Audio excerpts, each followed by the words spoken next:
What's app پہ ایک صاحب نے یہ سوال دریافت کیا ہے کہ کسی صاحب کو اللہ تعالیٰ نے 2 بیٹے عنایت فرمائے ہیں، تو اب وہ ان کا عقیقہ کیسے کریں؟ اور پھر پوچھا ہے کہ ان کی مالی استطاعت اتنی نہیں ہے، اور کیا وہ 4 دمبے یا بکرے کریں یا کیا کریں؟ اور یہ بھی کہ عقیقے کی حیثیت کیا؟ دیکھیے بھیا، اس پہ بہت تفصیل سے ہم بات کر چکے، لیکن اب جو پوچھنے والے ہیں ان کی حیثیت ایسی ہے کہ ہم جیسے نالائق لوگوں کی باتیں سننے کا ان کے پاس وقت نہ ہو اور پہلے نہ سنا ہو، تو ان کی خدمت میں عرض یہ کرنا ہے کہ عقیقے کی بنیادی حیثیت بچے سے تکلیف کا دور کرنا ہے بس، اور شرعاً یہ عمل مستحب ہے۔ بہتر ہے اگر کوئی کرے اور اپنے بچے کی طرف سے صدقہ کرے کہ اللہ تعالیٰ اسے کسی بھی بیماری اور مشکل وقت اور تنگی سے محفوظ فرمائے، اس سے زیادہ اس کی حیثیت نہیں ہے۔ حضرت رسالت مآب صلی اللہ علیہ وسلم کے ہاں بیٹے ابراہیم کی پیدائش ہوئی، اور رسول اللہ صلی اللہ علیہ وسلم نے کوئی عقیقہ نہیں کیا، کچھ بھی نہیں تھی گنجائش، نہیں کیا، ختم ہوئی بات۔ سیدنا حسن رضی اللہ عنہ کی پیدائش ہوئی، اور وہ ابراہیم سے کہیں پہلے تھی، شاید 5 برس پہلے۔ تو رسول اللہ صلی اللہ علیہ وسلم نے فرمایا اپنی صاحبزادی سے اور سیدنا علی رضی اللہ عنہ سے کہ مجھے اپنے اس بیٹے کا عقیقہ کرنا ہے، اور ایک جانور منگایا اور کیا۔ ذہبی رحمۃ اللہ علیہ کی روایت یہ ہے۔ اور سیدنا حسین ابن علی رضی اللہ عنہ جب پیدا ہوئے تو رسول اللہ صلی اللہ علیہ وسلم کے یہاں مال کافی مقدار میں موجود تھا، 2 بکرے ذبح کر دیے۔ حضرت رسالت مآب صلی اللہ علیہ وسلم کی 4 بیٹیاں ہوئی ہیں، کسی ایک بیٹی کی طرف سے عقیقہ کرنا ثابت نہیں ہے۔ اگر کوئی یہ کہے کہ یہ نبوت سے پہلے کے واقعات ہیں کہ صاحبزادیوں کا تولد ہوا، تو نبوت سے پہلے خود حضرت رسالت مآب صلی اللہ علیہ وسلم کا خاندان بھی تو تھا، گنجائش تھی، کیا۔ حضرت رسالت مآب صلی اللہ علیہ وسلم کا خاندان مکہ مکرمہ میں کوئی غریب لوگ تھوڑے ہی تھے، وہ تو حضور اقدس صلی اللہ علیہ وسلم کے دادا جو تھے جب ابراہہ کے پاس گئے ہیں اپنے اونٹ لینے کے لیے، تو ابراہہ خود یہ چاہتا تھا کہ بیت اللہ پہ حملہ نہ کرے۔ اتنی عقل تو اسے بھی تھی کہ کوئی بھی حکمران جب کسی بھی عبادت گاہ کو توڑتا ہے نا تو اس کا وبال آتا ہے۔ اسی لیے رسول اللہ صلی اللہ علیہ وسلم خاص طور پر یہ کہتے تھے کہ جہاد قتال کے لیے جا رہے ہو اور دیکھو تمہیں کچھ لوگ ایسے ملیں گے جو بتوں کی عبادت میں مصروف ہوں گے اور جنگ میں نہیں آئیں گے، انہیں کچھ نہیں کہنا، بتوں کو نہیں توڑنا، ان کی عبادت گاہوں کو نہیں چھیڑنا۔ صحیح بخاری کی روایات میں حافظ ابن حجر رحمۃ اللہ علیہ نے ان روایات کا استقصاء جہاں کیا ہے وہاں یہ چیزیں مل جائیں گی، اس لیے کہ عبادت خواہ وہ سینیگاگ ہو، خواہ وہ گرجا ہو، مسجد ہو، مندر ہو، گردوارہ ہو، امام بارگاہ ہو، عبادت کی جو جگہ کسی بھی فرقے کی ہے اس کو بالکل اس کے قریب نہیں جانا چاہیے بری نیت سے۔ اللہ فرماتا ہے وَلَوْلَا دَفْعُ اللَّهُ النَّاسَ بَعْضَهُم بِبَعْضٍ، اور اگر ہم غالب اور مغلوب کرنے کے یہ روایت اس دنیا میں نہ رکھتے، شکست اور فتح نہ ہوتی، لَهُدِّمَتْ صَوَامِعُ تو لوگوں تم دیکھتے کہ یہودیوں کی عبادت گاہیں تباہ ہو گئی ہیں، وبیع وصلوات، اور وہ جگہیں جہاں پر بدھ مت کے مطابق عبادت کی جاتی ہے، ومساجد، اور مسجدیں برباد ہو جاتی۔ اگر ہم مسلمانوں کو کسی طبقے کو غالب اور مغلوب کرنے کا سسٹم چھوڑ دیتے تو اللہ نے کہا تو پھر کیا ہوتا، لہدمت، سب چیزیں برباد ہو جاتی۔ یذکرون اللہ، اللہ کا جن میں کثرت سے نام لیا جاتا ہے۔ تو اس لیے حضرت عبد المطلب ابرا جانتا تھا کہ بیت اللہ پہ ہاتھ ڈالنا یہ مجھے برباد بھی کر سکتا ہے، بہانہ ڈھونڈ رہا تھا کہ کسی طرح کوئی بہانہ بھی مل جائے۔ تو اونٹ پکڑ کے لے اسے اپنے جو فیل خانہ تھا، ہاتھیوں ہی کو دوڑانا تھا، تو ہاتھیوں کے محکمے کا جو سربراہ تھا اس سے بلا لیا اور کہا کچھ ترکیب، اس سے کہا اس بستی میں سب سے زیادہ عقل مند عبد المطلب ہے، عبد المطلب جو کہہ دے حرف آخر اس کو بلا لیں، بڑا عقل مند ہے، وہ کوئی نہ کوئی رستہ دکھا دے۔ انہیں کیسے بلائیں؟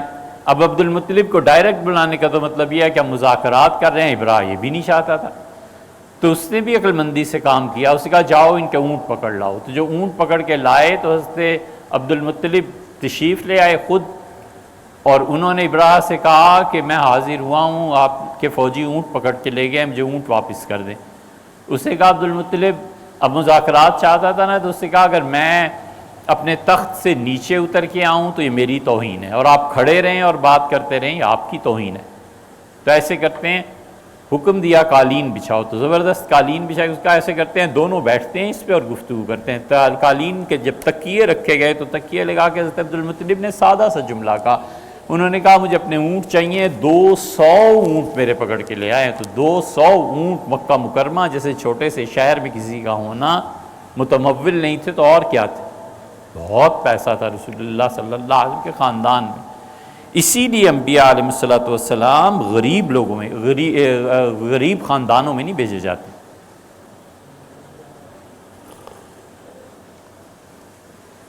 ہمیشہ ویل آف سوسائٹی میں۔ اسی لیے قرآن کریم کی اس آیت کا دوسرا ترجمہ یہ کیا گیا ہے، امرنا مترفیہا، ہم اپنا حکم نازل کرتے ہیں ان لوگوں کے لیے جو سوسائٹی میں چنیدہ ہوتے ہیں، چوزن پرسنز، ففسقوا فیہا، اور سوسائٹی کے چلانے والے لوگ ہماری بات نہیں مانتے، دولت کے نشے سے، اقتدار کے نشے سے، فحق علیہ القول، تو پھر ہمارے لیے حجت پوری ہو جاتی ہے، فدمرنا تدمیرا، اور اللہ نے ایسی بستیوں کو اکھاڑ کے پلٹ دیا، بالکل برباد کر دیا۔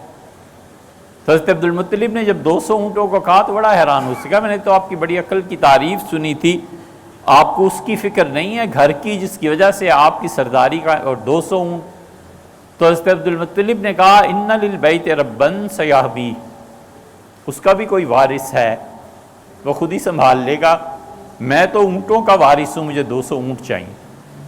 غضب کا جملہ کہا کہ ان للبیت ربا، اس کا بھی تو کوئی مالک ہوگا ہی نا، آخر اس کا بھی تو کوئی دیکھنے والا ہوگا، وہ خود کر لے گا۔ آئے مکہ تو انہوں نے، اب یہ بات کنسرن نہیں ہے لیکن تاریخی طور پہ اسے پورا کرتے ہیں، وہ مکہ آئے تو انہوں نے سارے اہل مکہ کو جمع کیا، ان کا پہاڑوں پہ چلے جاؤ اور جو کچھ میں دیکھ کے آیا ہوں نا، ہماری اس کے ساتھ ٹکراؤ کی کوئی صورت ہے نہیں،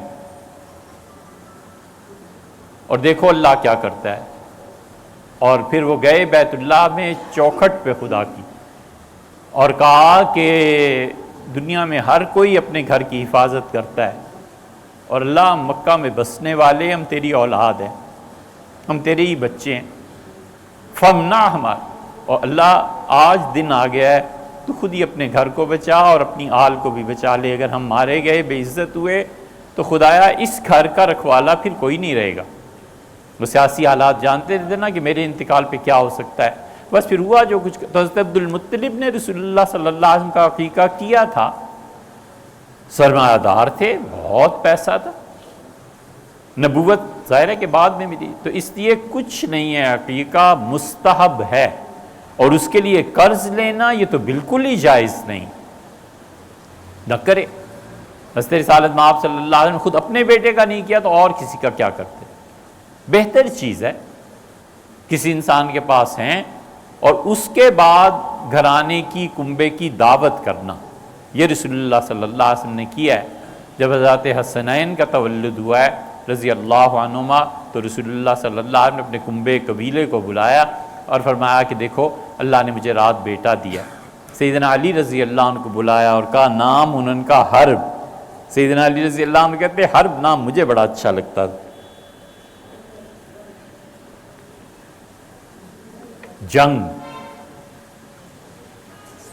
ابو سفیان رضی اللہ عنہ کا اصل نام حرب تھا۔ کہنے لگے میں نے عرض کیا تو فرمایا نہیں، ہم اپنے بچے کا نام حسن رکھیں گے۔ فرماتے دوسرا بیٹا جب آیا تو مجھ سے پھر پوچھا، میں نے کہا حرب، جنگ۔ آپ نے فرمایا نہیں یہ ایسے نہیں، ہم اس کا نام حسین رکھیں گے۔ تیسرے بیٹے کا نام رسول اللہ صلی اللہ علیہ وسلم نے بعض روایات میں ہے کہ محسن تجویز کیا تھا، مگر ان روایات کی استنادی حیثیت پہ محدثین کو کلام، بہرحال تو اس لیے صرف مستحب ہے عقیقے کا کرنا، اور عقیقے کے موقع پہ اپنے خاندان والوں کو بلانا، لوگوں کو بلا کے ان کی دعوت کرنا، ایسی چیزیں خوشی کی وجہ سے یہ درست ہے، جائز۔ اگر پیسے نہ ہوں تو بالکل قرض کے قریب ہی نہیں پھٹکنا چاہیے، ایک پائی نہ لے، بس سیدھے سادھی جیسے زندگی گزرتی ہے گزارنی چاہیے۔ جی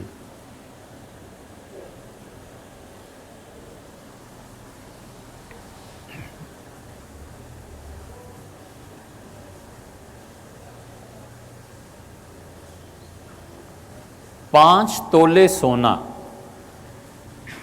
اگر صرف 5 تولے سونا ہے اور بہن کے نام کیا ہے تو صرف 5 تولے سونے پہ زکوٰۃ واجب نہیں ہوتی۔ دیکھنا یہ پڑے گا کہ جس بہن کے نام کیا ہے یا آپ اسے بالکل ایک امانت کے طور پہ بہن کے نام پہ رکھ دیا ہے، تو بہن جب بالغہ ہو جائے گی تو خود اسے اس زکوٰۃ دینی پڑے گی۔ یہ چیز نہیں ہوا کرتی کہ ماں باپ نے مثلا 10 تولے سونا اپنے بچوں کے نام رکھ دیا کہ بیٹی بڑی ہوگی تو شادی کر لیں گے، بیٹی جس سال بالغہ ہوگی اسی سال زکوٰۃ اس کے ذمہ فرض ہو جائے گی۔ حج اور زکوٰۃ 2 چیزیں اللہ نے فی الفور رکھی ہیں، جس سال حج فرض ہو اسی سال حج کرنا چاہیے، اس میں تاخیر نہیں کی جا سکتی۔ اللہ نے فرمایا ومن کفر، اور جس پہ حج فرض ہو جائے اور ہمارے گھر میں حاضری نہ دے، فإن اللہ غنی عن العالمین، تو اللہ اس پوری کائنات کی عبادت سے بے نیاز۔ اس کی تشریح حضرت رسالت مآب صلی اللہ علیہ وسلم نے کی ہے۔ آپ نے فرمایا ان شاء یمت یہودین او نصرانین، عیسائی ہو کے مرے یہودی ہو کے مرے، میری امت میں سے نہیں مرا جس پہ حج فرض ہو گیا اور حج نہیں کیا۔ اس لیے حج بھی فی الفور فرض ہے اور زکوٰۃ بھی فی الفور فرض ہے۔ مثلا ایک آدمی پہ زکوٰۃ فرض ہوئی، 1 لاکھ روپیہ اس نے دینا تھا، اب یہ تو پاسبل ہے کہ وہ 1 لاکھ روپیہ 12 آئندہ آنے والے مہینوں میں تقسیم کر دے، ہو گیا 1 لاکھ روپیہ ان لوگوں کو دے دیا نا تو یہ سب ختم ہو جائے گا چند دن میں ہی۔ وہ کہتا ہے کہ بی بی آپ 10,000 روپے ہر مہینے لے جایا کیجئے مجھ سے، یہ زکوٰۃ ہے، اور اس نے اس 1 لاکھ کو الگ بھی کر لیا، اس پہ پروفٹ بھی نہیں دے رہا، وہ غریبوں کا حق ہے، اس نے محفوظ رکھا ہے، اس کا کاروبار خدا نہ خواستہ تباہ ہو جائے کچھ ہو جائے، اب اس پیسے کو نہیں چھیڑ سکتا، وہ لوگوں کا حق اس نے متعین کر دیا، 10 مہینے میں دے دے۔ حضرت عباس رضی اللہ عنہ حاضر ہوئے حضور اقدس صلی اللہ علیہ وسلم خدمت میں، چچا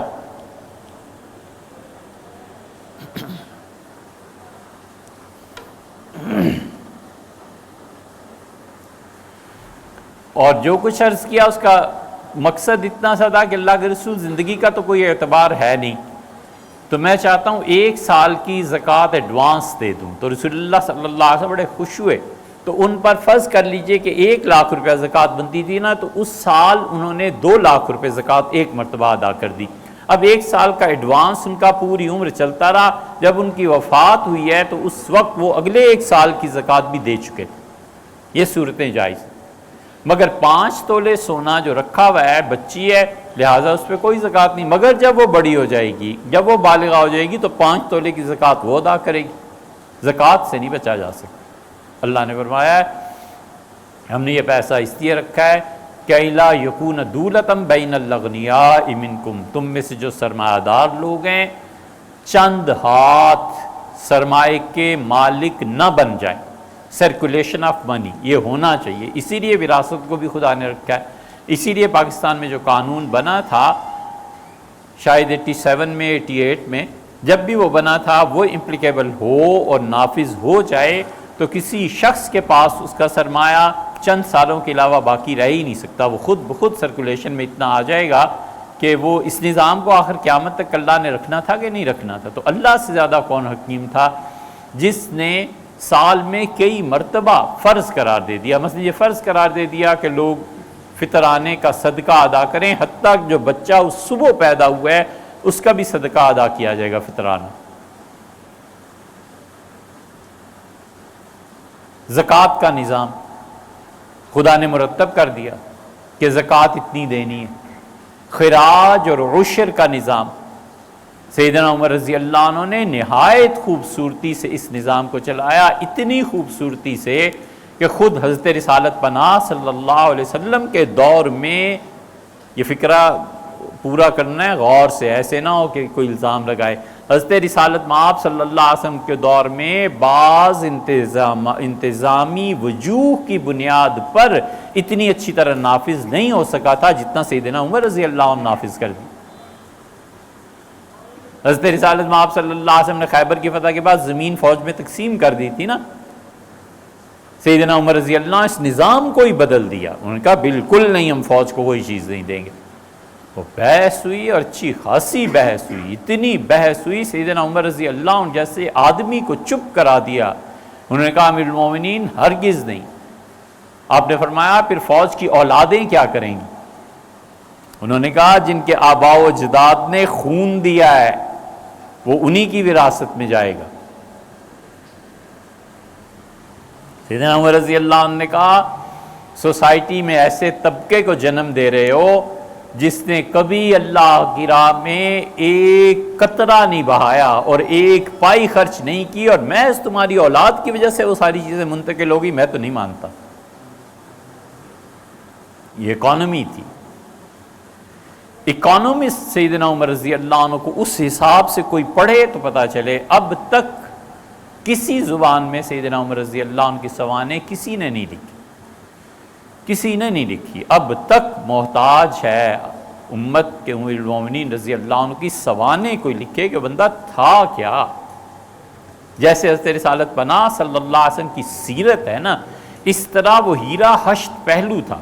اسی لیے سیدنا عمر رضی اللہ عنہ نے کہا کہ زمین ان کے مالکان کے نام رہنے دی جائے گی، میں زمین پر یہ سمجھتا ہوں کہ سرکاری طور پہ ہمارا قبضہ ہے، لوگ جو مالکان ہیں چونکہ ان کا ایکسپیرینس تجربہ ہے کہ فصل کیسے لگاتے ہیں، کیسے کاٹتے ہیں، غلہ کیسے برآمد ہوتا ہے، اس لیے یہودی عیسائی جو بھی مالک ہے اس کے پاس رہنے دی جائے گی اور ہم اس زمین سے خراج وصول کریں گے، بس۔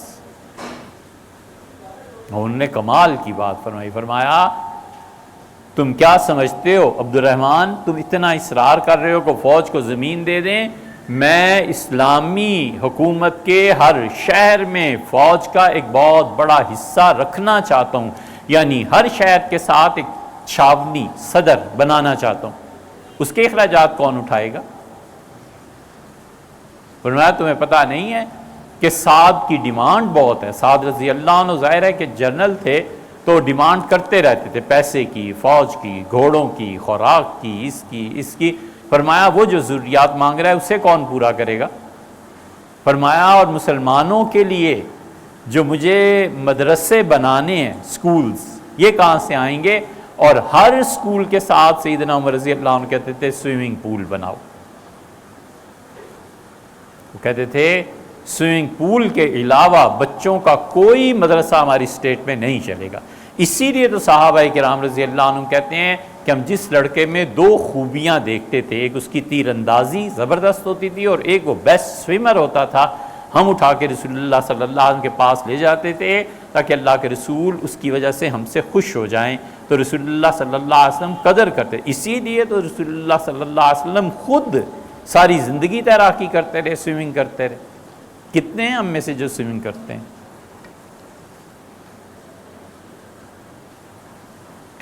63 ایئرز اولڈ، 63 سال کے تھے حضرت عمر رضی اللہ عنہ، اور وفات سے صرف کتنا 20 دن پہلے، 1 مہینہ پہلے یکم محرم کو اگر شہادت ہوئی ہے تو ذی الحج کے پہلے ہفتے میں وہ حاضر ہوئے تھے بیت اللہ میں، احرام باندھا ہوا تھا، اور عبداللہ ابن عباس رضی اللہ عنہما اس وقت 25 سال کے تھے۔ تو عبداللہ کہتے ہیں مجھ سے ایک دن کہا کہ مقابلہ کرو گے میرا؟ میں نے کہا حضرت کس چیز میں؟ فرمایا سوئمنگ میں۔ میں نے کہا کیا مقابلہ کرنا ہے؟ ان کا انڈر دا واٹر جا کے نا سانس روکتے ہیں، کون زیادہ دیر تک سانس روک سکتا ہے؟ یہ انڈر دا واٹر جو بریدنگ ہے اس کو روک لینا یہ بہت بڑی چیزوں میں سے ہے۔ کہتے ہیں امیر المومنین اترے اور میں بھی اترا تالاب میں، اور امیر المومنین نے جا کر سانس روک لیا اور میں نے بھی سانس روک لیا۔ اس کے بعد انہوں نے یہ نہیں، ابھی تک یہ نہیں ہمیں پتہ چلا کہ کون جیتا اور کون دوسری طرف کو گیا، مگر یہ پتہ ہے کہ انہوں نے کیا۔ ہم میں سے کتنی دینی شخصیات ہیں جنہیں یہ بھی پہلو پتہ ہے کہ اللہ نے اپنی جان کا بھی کوئی حق رکھا ہے۔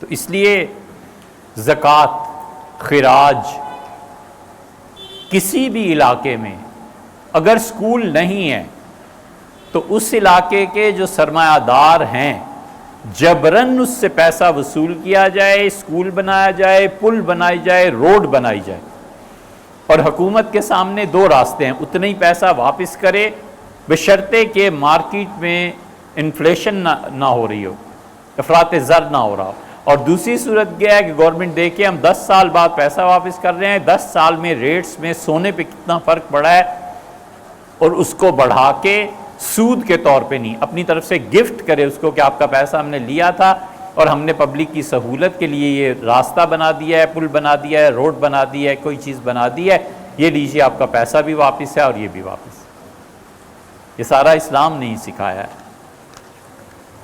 اور اسی طرح یہ جو آپ نے زکوٰۃ کا نظام، زکوٰۃ لازماً دینی، اسی لیے رسول اللہ صلی اللہ علیہ وسلم نے فرمایا، آپ نے فرمایا قیامت میں جب وہ اٹھے گا قبر سے تو ایک گنجا سانپ نہایت بری شکل کا اس کے گلے میں لپٹا ہوا ہوگا، وہ کہے گا اے اللہ کی پناہ ہے تجھ سے، تو کون ہے؟ اور وہ اسے ڈسے گا ماتھے پہ، پیشانی پہ، اور کہے گا تیرا وہ مال جس میں سے زکوٰۃ ادا نہیں کی گئی۔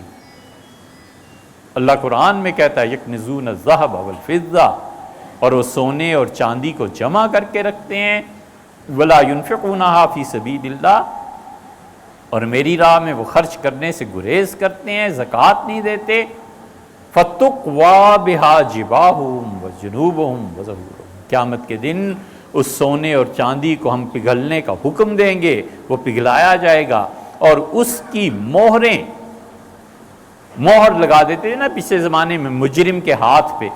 یہ حجاج ابن یوسف ایسا بدبخت آدمی تھا، صحابہ کرام رضی اللہ عنہ کی گردنوں پر مہریں لگا، حضرت انس رضی اللہ عنہ کی گردن پر مہر لگا دی تھی تاکہ جو دیکھے انس کو ان کے پاس نہ جائے کہ یہ سرکاری مجرم ہو گئے ہیں، انس ان کے پاس نہیں بیٹھنا، کوئی بیٹھا ہوا پکڑا گیا تو اسے سزا ملے، ہاتھوں پہ مہریں لگوا دی تھی۔ اس لیے اللہ نے کہا ہم مہریں لگوائیں گے ان کی پیشانیوں پر اور ان کے پہلو پر اور ان کی پیٹھ پہ بھی، اور کہیں گے ذوقوا ما کنزتم، یہ ہے وہ سرمایہ جس کو تم نے عمر بھر ساتھ رکھا ہے، مزے چکھو اس کی، فہذا ما کنتم تکتمون، اور یہ وہ سرمایہ ہے جس کو تم جمع کرتے رہے اور زکوٰۃ نہیں دیتے رہے۔ اس لیے زکوٰۃ فی الفور فرض ہو جاتی ہے، حج بھی فوری طور پہ فرض ہو جاتا ہے۔ کچھ چیزیں شریعت نے ایسی رکھی ہیں جس میں ڈیلے کیا جا سکتا ہے، مثلا آج نہیں ہے تو کل، کل نہیں ہے تو پرسوں۔ روزہ کسی شرعی عذر سے چھوٹ گیا، شریعت نے پوری زندگی کی مہلت دے دی ہے کہ کبھی بھی روزہ رکھ لینا، اس کی قضا کو ہم قبول کر لیں گے۔ نماز چھٹ گئی کسی شرعی عذر کی وجہ سے، شریعت نے اجازت دی ہے، لیکن مالی معاملات میں قطعاً شریعت نے اجازت دی ہے، وہ کہتا ہے فوری طور پہ ادا کرو، اس لیے کہ تمہارا بھائی تمہاری مدد، اسی لیے قرض کے متعلق بھی حکم ہے کہ اگر کہیں قرض دینا ہے نا تو رات کو پیسے کہیں سے آ گئے اٹھے اور اسی وقت جا کے لوگوں کا قرض ادا کرے۔ وجہ اس کی یہ ہے کہ غریب کی رات پریشانی میں نہ گزرے، سرمایہ دار کی رات پریشانی میں نہ گزرے، وہ جانتا ہے کہ 10 لاکھ فلاں جگہ سے آنا ہے، اب مل نہیں رہا، رات پریشان ہے۔ عشاء کے بعد کوئی گیا اور دستک دی، سویا ہوا تھا، اسے کہا یار اس وقت کہاں آگے، ان کے جی یہ لیں آپ چیک لے لیں، یہ 10 لاکھ لے لیں، میں نے قرض دینا تھا، اللہ کا شکر ہے پیسے آ گئے ہیں، کل اس کی رات آرام سے گزرے گی نا۔ اسی لیے شریعت یہ کہتی ہے کہ بری خبر کسی آدمی کو رات کو نہیں دینی چاہیے۔ مثلا پھوپھی کا انتقال ہو گیا تو کیا ضروری ہے کہ رات کو سب کو بتایا جائے کہ پھوپھی کا انتقال ہو گیا ہے؟ ہوا ہے جن کے یہاں ہوا ہے، فجر کے بعد بتا دینا چاہیے، اس لیے کہ اس تک دنیا گہما گہمی، لوگ آنا جانا شروع کر دیتے ہیں تو آدمی کا غم ہلکا ہو جاتا ہے۔ جب رات کو کوئی بری خبر دے گا اور دوسرا سو نہ سکا اور اگلے دن کام نہ کر سکا تو اس کی جو انرجیز ویسٹ ہوئی ہیں، اس کا گناہ کس کے ذمہ جائے گا؟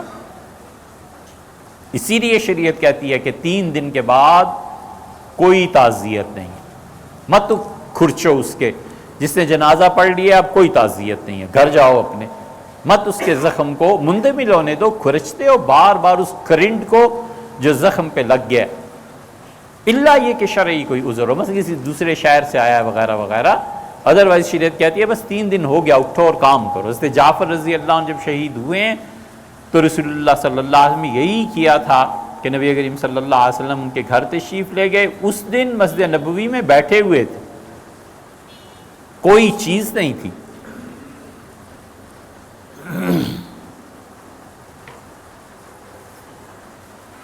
حضرت رسالت مآب صلی اللہ علیہ وسلم نے سر اٹھایا اور رو پڑے اور فرمایا جعفر کی شہادت ہو گئی،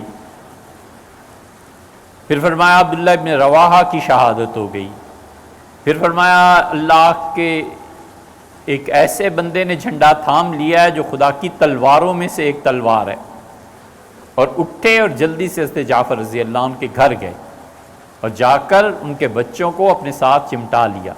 اسما ان کی بیوی تھی نا، اسما سمجھ گئیں کہ رسول اللہ صلی اللہ علیہ وسلم جو بچوں کو چمٹا رہے ہیں نا، حضرت جعفر رضی اللہ عنہ کے بچے کہتے تھے کہ رسول اللہ صلی اللہ علیہ وسلم کو ہم سے اتنی محبت تھی کہ ہم بچے کھیل رہے ہوتے تھے، جب آپ سفر سے واپس مدینہ منورہ داخل ہوتے تھے تو میدان سے ہمیں بلا کے اپنے ساتھ اونٹ پہ سوار کر لیتے تھے، ایسی محبت۔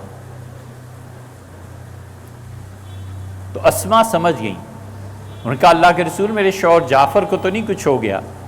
تو رسول اللہ صلی اللہ علیہ وسلم کے چچا زاد بھائی بھی تھے، تو آپ نے اپنے تاثرات کو چھپانے کے لیے چہرہ مبارک دوسری طرف کر لیا، مگر پھر بھی جب آنسو ٹپکے ہیں تو اسما سمجھ گئی، پھر وہ اونچی آواز میں بولی کہ میرا شوہر شہید ہو گیا۔ پھر 3 دن بعد آئے اور فرمایا جعفر باہر گئے گلی میں تو فرمایا لوگوں ان کے گھر میں بڑی مشکل آ گئی ہے، ان کے لیے کھانا تیار کرواؤ، اور پھر 3 دن بعد تشریف لائے۔ جعفر رضی اللہ عنہ کے بچوں کے متعلق کہا کہ جاؤ حجام کو بلاؤ، ان کے سروں کے بال اترواؤ اور ان کو نہلاؤ، اور فرمایا اسماء نے اچھے کپڑے پہناؤ، اور جب جانے لگے تو ایسا جملہ رسول اللہ صلی اللہ علیہ وسلم کا ہے ہمیں نہیں علم کہ کسی کے بارے میں کہا، پوری حدیث کا ذخیرہ خالی ہے اس جملے سے۔ ان بچوں کو اپنے ساتھ چمٹایا اور فرمایا بچوں ڈرو نہیں، اللہ کی قسم دنیا اور آخرت دونوں جہانوں میں جعفر کی اولاد میرے ذمہ رہی۔ کسی جعفری ہیں نا، انہیں نہیں پتا کہ کتنا بڑا جملہ ان کے متعلق فرمایا ہے کہ دنیا اور آخرت دونوں جہانوں میں جعفر کی اولاد میرے ذمہ رہی۔ بہت بڑا جعفر جو تھے سیدنا علی رضی اللہ عنہ کے بھائی ابو طالب کے بیٹے، اور وہ پھر آگے عبد المطلب، تو اس لیے پیسہ فی الفور خرچ کرنا ہے۔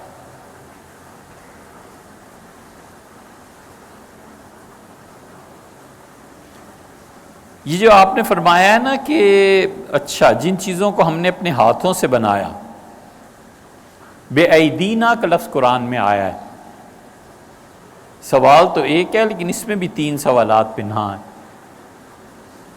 اللہ تعالیٰ جہاں بھی قرآن میں یہ کہتا ہے نا کہ میں نے اپنے ہاتھ سے بنایا، تو اگر تو اس کو بالکل سیدھے سادے طریقے پہ مان لینا چاہیے، اور یہی سب سے افضل ہے، اور یہی ہمارا عقیدہ ہے، اہل السنہ کا عقیدہ یہی ہے، ہم اسی عقیدے پہ قائم ہیں، اور خدا تعالیٰ اسی عقیدے پہ موت دے کہ اللہ نے اپنے ہاتھوں کے متعلق ارشاد فرمایا ہے یہ متشابہات میں سے ہے، اللہ کے ہاتھ اس کی مخلوق کے ہاتھوں جیسے نہیں ہیں، لیکن اس کی اصل حقیقت کیا ہے ہم اللہ کے حوالے کرتے ہیں، ہم نہیں جانتے۔ بس اللہ کی صفات میں پیچیدہ ترین یہ تیسری صورت ہے، علم کلام میں اس پہ بحث ہوئی ہے، اور ہم نے اللہ تعالیٰ کی صفات پہ بارہا بحث کی ہے کہ اللہ کی 8 صفات پہ ایمان لانا ضروری ہے. علم، ارادہ، قدرت، سمع، بصر، کلام، تکوین، یہ 7 یا 8 صفات ہیں اللہ کی، اس پہ ایمان رکھنا واجب ہے. اور اللہ کی دوسری قسم کی صفات ایسی ہیں جس کا متضاد قائم ہے. اللہ عزت دیتا ہے، ذلت بھی دیتا ہے، رزق بھی دیتا ہے، چھین بھی لیتا ہے، مملکت اور حکومت دیتا بھی ہے، لے بھی لیتا ہے. لیکن اللہ کی پہلی 8 صفات اس کا مقابل نہیں قائم کیا جا سکتا کہ اللہ تعالیٰ کو علم بھی ہے اور وہ علم نہیں بھی ہے. معاذ اللہ، استغفر اللہ.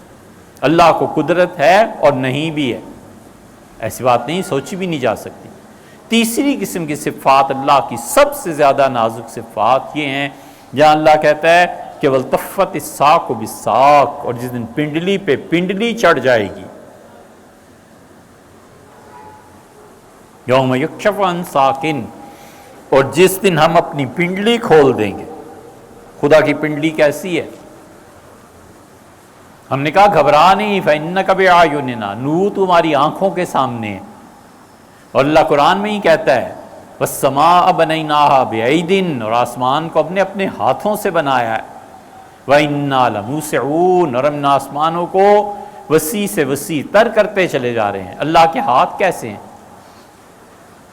حضرت رسالت پناہ صلی اللہ علیہ وسلم جہنم بڑھکے گی اور کہے گی اور بھی دے، اور بھی ڈال، اور بھی، اور اللہ اس سے وہ کہے گی حل من مزید، اور بھی بھیج، اور بھی. اور آخر پہ جب آخری جہنمی بھی چلا جائے گا تو جہنم کہے گی اور دے دے. فَوَضَعَ اللَّهُ رِجْلَهُ عَلَىٰ فَمِهِ، اللہ تعالیٰ اپنا پاؤں مبارک جہنم کے منہ پہ رکھ دیں گے اور کہیں گے بھر گئی ہو؟ وہ کہے گی قط، اے خدا بھر گئی. اللہ کا پاؤں کیسا ہے؟ یہ خدا کی صفات میں نازک ترین چیز ہے. اور ہمارے مسلک دونوں ہیں. ہم کہتے ہیں اے رب جس طرح کتاب و سنت میں بیان ہو گیا ہمارا اس پہ ایمان ہے، اور اس کا دوسرا حصہ یہ ہے کہ یقیناً مخلوق کے پاؤں اور ہاتھوں اور ان چیزوں کی طرح نہیں ہے. اور تیسرا حصہ یہ ہے کہ اللہ یہ متشابہات میں سے ہے اور ہم ایسے ہی ایمان لاتے ہیں جیسے آپ نے فرما دیا، ہم اس بحث پہ ہی نہیں پڑھتے. بس یہ ہے تفویض مع التنزیہ، اور اہل السنہ کا ہمیشہ یہ عقیدہ رہا ہے. اس تفویض مع التنزیہ پہ ہی موت آنی چاہیے اور اسی پہ عقیدہ قائم ہوتا ہے، اور یہی ماتریدیہ کا مسلک ہے.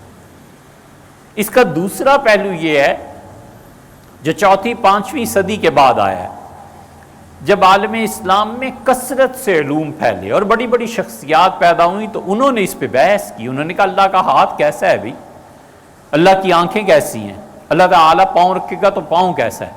اب وہ پلٹے اور انہوں نے کہا اللہ کے ہاتھ سے مراد خدا کی قدرت ہے، اللہ کی آنکھوں سے مراد اللہ کی حفاظت اور نگرانی ہے.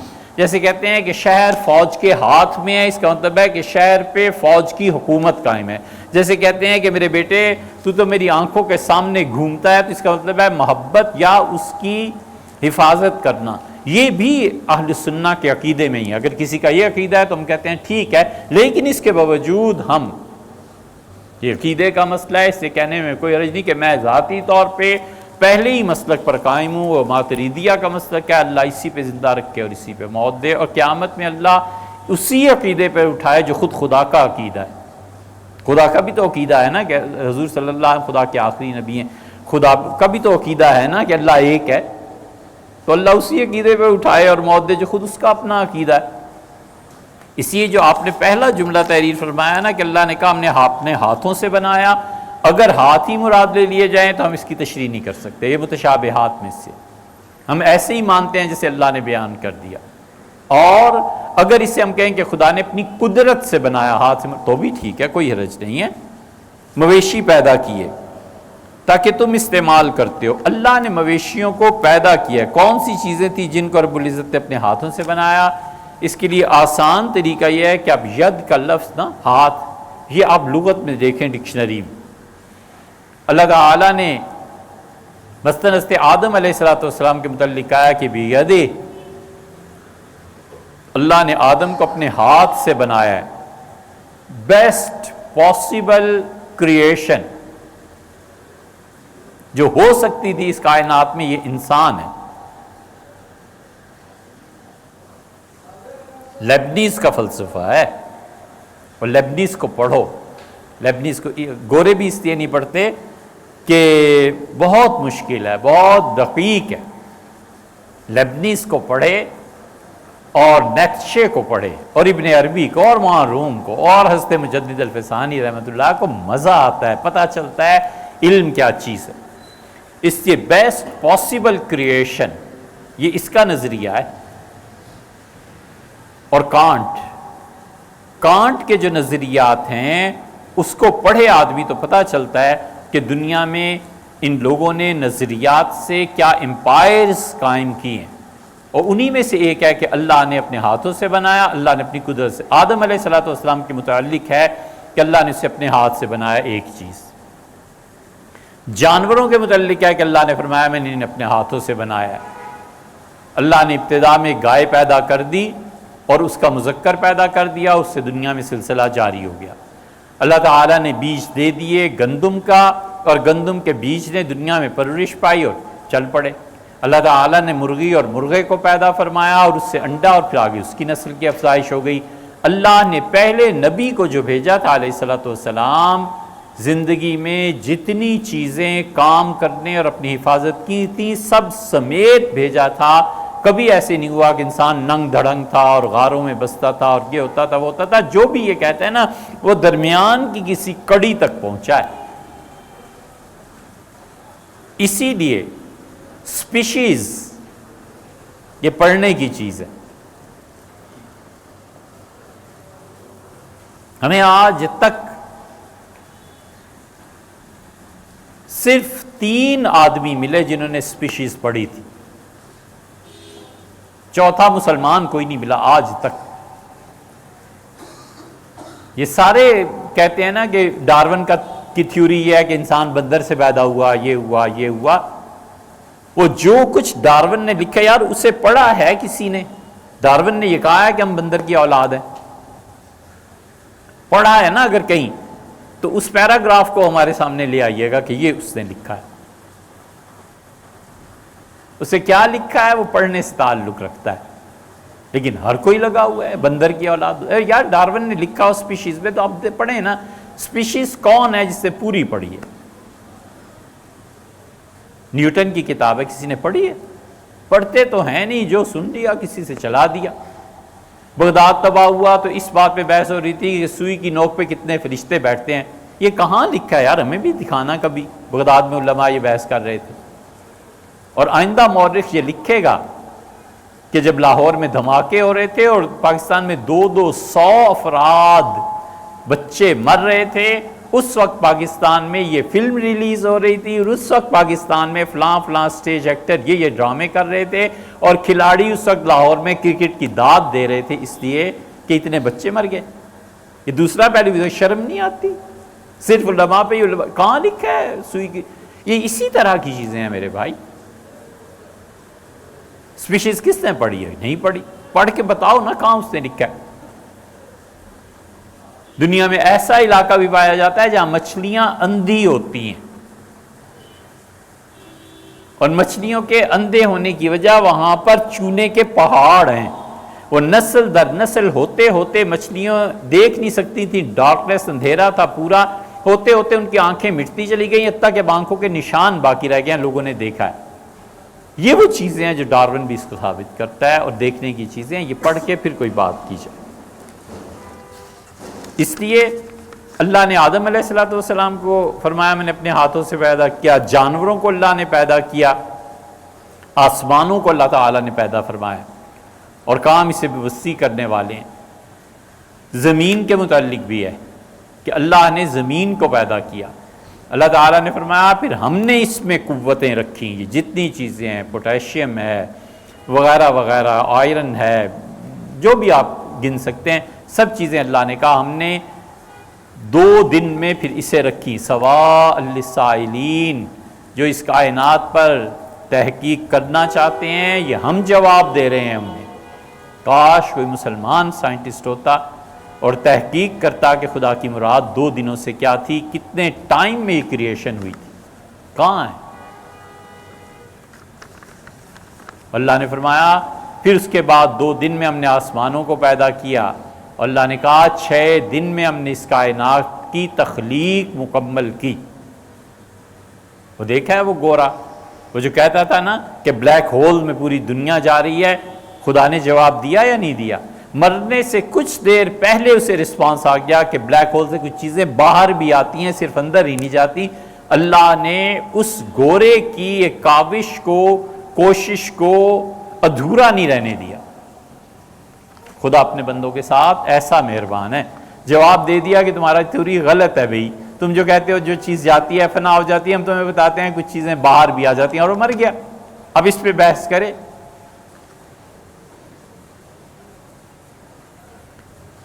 ہیں کیا مامودو ہان، یہ کیا لفظ ہے؟ مامو جان۔ یہ واؤ کو دال لکھا ہوا ہے اور جان کے جے کے نیچے نقطہ ہی نہیں ہے، جیم کے نیچے۔ یہ کیا اردو لکھتے ہو یار؟ مامو جان زندگی میں انشورنس کروائی تھی، یعنی میں آپ کا ماموں، آپ مجھے مخاطب کریں کہ مامو جان زندگی میں انشورنس کروائی تھی؟ اچھا جی، فوت ہونے کے وقت اپنے بھانجے کو انشورنس کی رقم وصول کر کے مسجد بنانے کے لیے وصیت کی تھی، کیا انشورنس کے پیسوں سے مسجد بنانی جائز ہے؟ جا کے بعد کچھ لکھا پھر کاٹ دیا پھر از ہے، یہ کیسی اردو ہے میاں؟ جائز کے لفظ پورا کیوں نہیں لکھا؟ یہ انگریزی تھوڑا ہی ہے۔ کل کو عمران کی بجائے عمر ایک لائن پہ ختم کر کے اور آن جو ہے وہ دوسری لائن میں لکھیں گے؟ یوں ہوتا ہے؟ اگر ناجائز ہے تو بھانجا یہ رقم خود استعمال کر سکتا ہے کہ بھانجا غریب اور ضرورت مند ہے؟ بالکل استعمال کر سکتا ہے بھیا، یہ انشورنس کی رقم سے جان چھڑانی ہے، ٹھیک ہے؟ انشورنس اگر کسی نے کروا لی ہے تو اسے چاہیے کہ انشورنس کے پیسے جب ملیں تو اس کی 2 حیثیتیں ہیں۔ سب سے اچھی چیز تو یہ ہے کہ وہ اس کاروبار میں آئی نہ، سرے سے انشورنس اور انتظام میں پڑے ہی نہ، اس لیے کہ سود کے کاروبار کو یہ آہستہ آہستہ پیسے دے کے رائج کر رہا ہے نا، معاشرے میں، سوسائٹی میں لا رہا ہے نا۔ فرض کر لیجئے کہ انشورنس ٹھیک ہے، تو بھی احتیاط اس میں ہے کہ 20 سال بعد اسے انشورنس کیا 1 کروڑ مل گیا۔ 20 سال میں اللہ نے بہت کچھ دے دیا، کہتا ہے یار کروڑ میرے کس کام کا ہے، خدا نے مجھے ویسے ہی 5 کروڑ، خدا نے مجھے ویسے ہی برکت دے دیا ہے، اس کروڑ کو غریب رشتہ داروں کو دے، غریب لوگ نہیں، غریب رشتہ داروں کو دے۔ ہر آدمی سوسائٹی میں خدا نے پابند بنایا ہے کہ پہلے اپنے خاندان کو دے۔ کبھی بھی پبلک افیئرز میں یہ نہیں ہے کہ جس نے مانگا اٹھا کے 10 روپے دے دیے اور 20 روپے دے دیے، وہ 10 روپے اپنے بھانجے، اپنی بھانجی، اپنی بھتیجوں کو دینا چاہیے تاکہ بنیادی طور پہ خاندان مضبوط ہو۔ دوسری صورت یہ، اور تیسری صورت یہ ہے کہ اس نے کہا میرے رشتہ داروں میں بھی کوئی نہیں ہے، پھر وہ اس جان چھڑانے کے لیے کہیں بھی خرچ کر سکتا ہے، سوسائٹی میں بھی۔